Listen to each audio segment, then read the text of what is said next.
پارلیمانی کمیٹی میں مجوزہ آئینی ترمیم پر حکومت، peoples party, P T I اور جے یو آئی نے اپنے مسودے کمیٹی میں پیش کر دیے ہیں۔ پیپلز پارٹی کا مجوزہ ترمیمی مسودہ سامنے بھی آ گیا ہے، جس میں وفاقی آئینی عدالت کا قیام بھی شامل ہے۔ پیپلز پارٹی کے مسودے میں آرٹیکل 175A میں آئینی عدالت کا قیام شامل ہے۔ پیپلز پارٹی کے مسودے میں article 175A، B، D، E اور F میں ترامیم شامل ہیں۔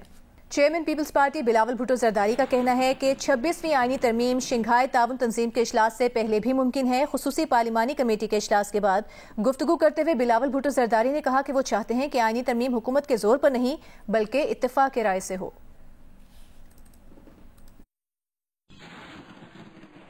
ممکن تو 25 اکتوبر سے بہت ہی قبل ممکن ہے، ایس سی او سے پہلے بھی ممکن، ایس سی او کے فوراً بعد بھی ممکن۔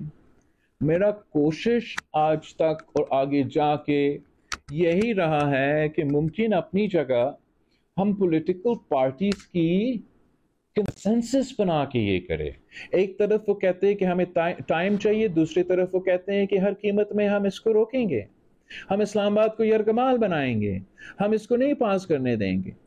تو پھر جب حکومت مجھے مسلم لیگ یہ کہتے ہیں کہ دیکھیں یہ پی ٹی آئی والوں کا نیت آپ کے سامنے ہے، یہ صرف سیبوٹاج کرنا چاہ رہے ہیں اس پروسیس کو، مجھے کچھ نہ کچھ تو ثبوت یا کچھ نہ کچھ تو ایویڈنس میرے پاس ہونا چاہیے، جو کہ آج تک نہیں ہے کہ نہیں ایسے نہیں ہے، یہ واقعی کسی کنسنسس کو پہ ریچ کرنے کے لیے تیار۔ پچھلے مہینے جو میٹنگ ہوا اس کے بعد سے لے کے آج تک اس انتظار میں ہے کہ کسی طریقے سے پولیٹیکل پارٹیز کی کنسنسس ہو، نہ کہ حکومت کی زور ہو۔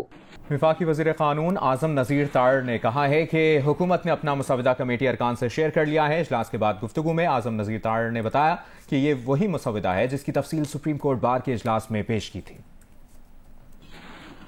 جو جوڈیشل پیکج ہے اس کے ان رائٹنگ بھی جو تجاویز ہماری ہیں اور جو تجاویز بار باڈیز نے اس دن ایگزامن کی تھی، کچھ ان کی تجاویز تھی، وہ بھی کمیٹی کے سامنے رکھی ہیں اور یہ طے ہوا ہے کہ کل دوبارہ بیٹھک ہوگی۔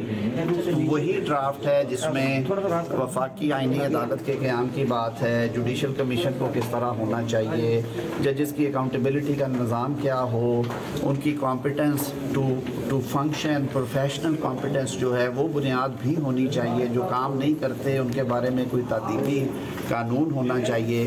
ریموول اسی 209 کے تحت ہے۔ اگر کوئی ججز کی ٹرانسفر ہے تو وہ اختیار جوڈیشل کمیشن کے پاس ہو، صدر کے پاس نہ ہو۔ یہ وہ ساری چیزیں ہیں جو ہم نے شیئر کی ہوئی ہیں آلریڈی اور بار باڈیز نے اس پہ اپنے کمنٹس بھی دیے۔ اب اگر کوئی کہے کہ نہیں ہے ہمارے پاس، وہ اوپن، میں نے تو بالکل اوپن آج پھر ان سے شیئر کی ہیں یہ ساری چیزیں ان رائٹنگ۔ ہم یہ کہہ سکتے ہیں کہ پوری کی پوری کمیٹی جیسی بھی ترمیم ہو، آئینی ترمیم پہ متفق ہے، ساتھ پی ٹی آئی شامل۔ دیکھیں پی ٹی آئی نے ٹائم دیا ہے کہ ہم ایگزامن کر کے دوبارہ واپس آتے ہیں، انہوں نے آج کوئی رائے نہیں دی اپنی۔ امیر جے یو آئی مولانا فضل الرحمان نے کہا ہے کہ آج حکومت نے پہلی بار انہیں آئینی ترمیم کا اپنا مسودہ دیا ہے جس کا جائزہ لیں گے۔ پارلیمان کی خصوصی کمیٹی کے اجلاس کے بعد گفتگو میں مولانا فضل الرحمان نے کہا کہ پیپلز پارٹی سے بات چیت کے بعد کوشش ہوگی کہ مشترکہ مسودہ لائیں۔ ابھی تک تو حکومت نے آج پہلی مرتبہ اپنا ڈرافٹ جو ہے وہ ہمارے ساتھ شیئر کیا ہے اور اب اس کے بعد بات چیت شروع ہوگی گورنمنٹ سائٹ کے ساتھ ہماری، اور دیکھتے ہیں پھر بات کہاں تک پہنچتی ہے۔ تجاویز بھی سامنے آئی ہیں اور J you I Peoples party بات چیت کرے گی آپس میں، وہ کوشش کریں گے کہ ایک ڈرافٹ پہ اتفاق ہو، پھر وہ اپنا ڈرافٹ جو ہے اپنے اتحادی مسلم لیگ کے ساتھ شیئر کریں گے اور ہم اپوزیشن کی پی ٹی آئی کے ساتھ شیئر کریں گے تاکہ ایک کانسنسس حاصل ہو۔ سر 25 اکتوبر تک ہو جائے گا یہ سارا معاملہ؟ میں یہ تو نہیں کہہ سکتا کب تک ہو جائے گا، لیکن ابھی ایک اتفاق ہوا ہے کہ اس پر کانسنسس حاصل۔ جے یو آئی پیپلز پارٹی کے ساتھ مشترکہ ڈرافٹ بنا رہی ہے یا پھر پی ٹی آئی کے ساتھ؟ کیونکہ کل تو یہ خبر آئی تھی کہ پی ٹی آئی کے ساتھ بنائے گی۔ ہم ایک کانسنسس حاصل کرنا چاہتے ہیں تاکہ اتفاق رائے ہو سکے، اور جو اتفاق پیپلز پارٹی اور جے یو آئی کے درمیان ہوگا اس پر حکومت کی پارٹی اور اپوزیشن کی پارٹیوں کو بھی اعتماد میں لے کر ایک اتفاق رائے حاصل۔ اور اپڈیٹ یہ بھی ہے کہ chairman Peoples party Bilawal Bhutto Zardari نے مولانا فضل الرحمان سے ملاقات کی ہے۔ اس ملاقات میں بلاول بھٹو زرداری اور مولانا فضل الرحمان کے درمیان مجوزہ آئینی ترامیم پر مشاورت کی گئی ہے۔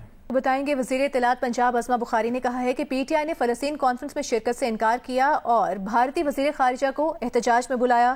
لاہور ہائی کورٹ میں پیشی کے بعد گفتگو کرتے ہوئے اسما بخاری نے کہا کہ قوم کو اب پی ٹی آئی کا اصل چہرہ نظر آ جانا چاہیے۔ تمام جماعتیں جو ہیں فلسطین سے اظہار یکجہتی کے لیے اکٹھی ہوئی ہیں اور پی ٹی آئی والوں کی جانب سے جو اس کو بائیکاٹ کیا۔ دیکھیں بھائی، جو فلسطین ہے اس کا کیس کس کے خلاف ہے؟ اسرائیل کے خلاف۔ تو جو اسرائیل ہے اس کے خلاف نہیں جا سکتے نا، بات سمجھے۔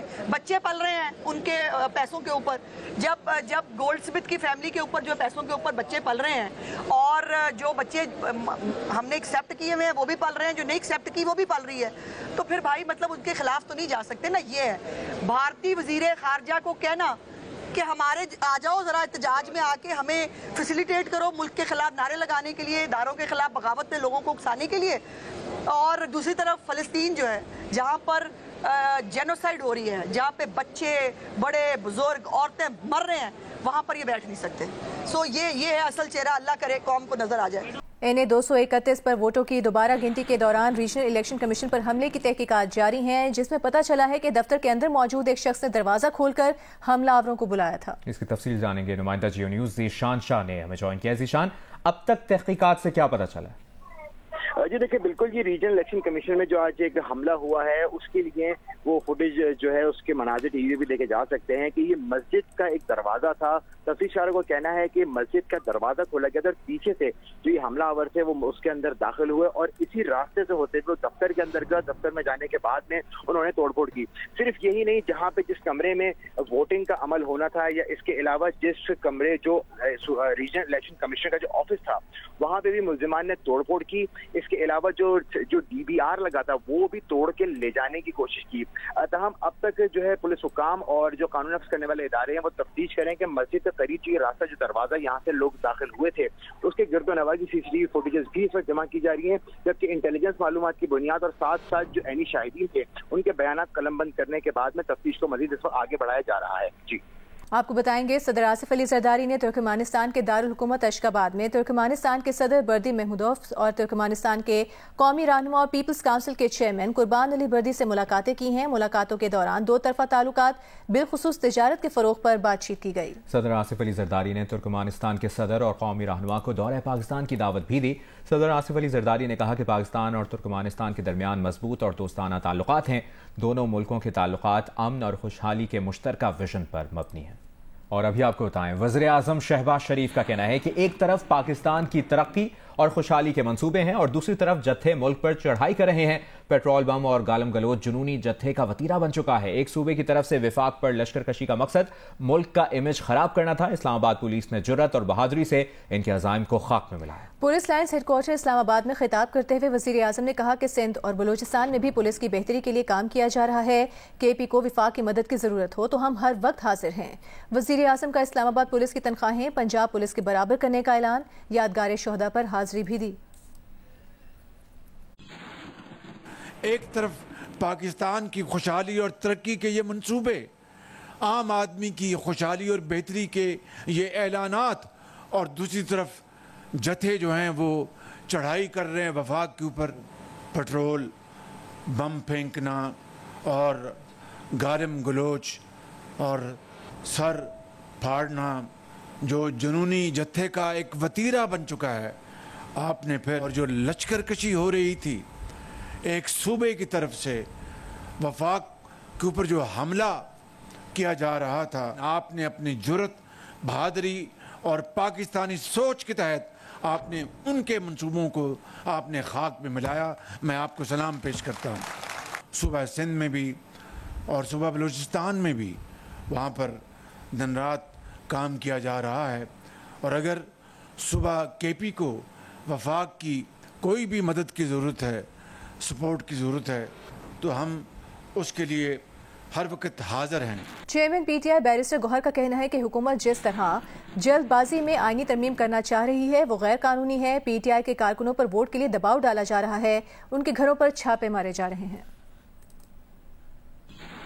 کوئی دنیا میں آئین قانون سازی اس طریقے سے نہیں ہو رہی. یہ تو قانون سازی رات کے اندھیری میں کرتے, یہ تو آئین کا آپ ترامیم کرنا چاہتے. اس لیے یہ جو انڈیو ہیسٹ ہے, جس طریقے سے جلدی اجلت میں یہ لگے ہوئے ہیں, یہ بالکل آئین اور قانون کے خلاف ہے. دوسری بات ہے کہ جس طریقے سے ہمارے منیز اور سینیٹر کو انڈر پریشر رکھا ہوا, اس طریقے سے اگر آپ نے ووٹ لینا ہے اور آئینی ترامیم کرنی ہے تو میں پھر سمپل یہ کہوں گا کہ جو میجارٹی پارٹی آئندہ آئے گی وہ حکومت بنائے گی, اس کو میجارٹی کی کوئی ضرورت نہیں ہے. مائنارٹی پارٹی میجارٹی کے بندوں کو اٹھا کر کے ادھر لے آئیں, ان سے ووٹ لے لیں, وزیر اعظم بنے اور پھر ان کو کہا چلتا بنے. ابھی آپ کو بتائیں, چیف جسٹس قاضی فائزہ کی ریٹائرمنٹ پر فل کورٹ ریفرنس 25 اکتوبر کو ہوگا. رجسٹرار سپریم کورٹ کی جانب سے صدر سپریم کورٹ بار ایسوسی ایشن کو بھیجے گئے خط میں کہا گیا ہے کہ موجودہ چیف جسٹس کے اعزاز میں full court reference court room number 1 میں 10:30 بجے صبح ہوگا. خط میں یہ بھی کہا گیا ہے کہ فل کورٹ ریفرنس کے لیے تقریر ایڈوانس میں بھجوائی جائے. ابھی آپ کو بتائیں گے, اسلام آباد کی ضلع انتظامیہ نے خیبر پختونخوا ہاؤس کو ڈی سیل کر دیا ہے. سی ڈی اے میجسٹریٹ نے پی ٹی آئی کے وکلا کی موجودگی میں کے پی ہاؤس ڈی سیل کیا. خیبر پختونخوا ہاؤس کے دیگر بلاکس کو بھی ڈی سیل کیا جا رہا ہے. مناظر آپ جیو نیوز پر دیکھ سکتے ہیں.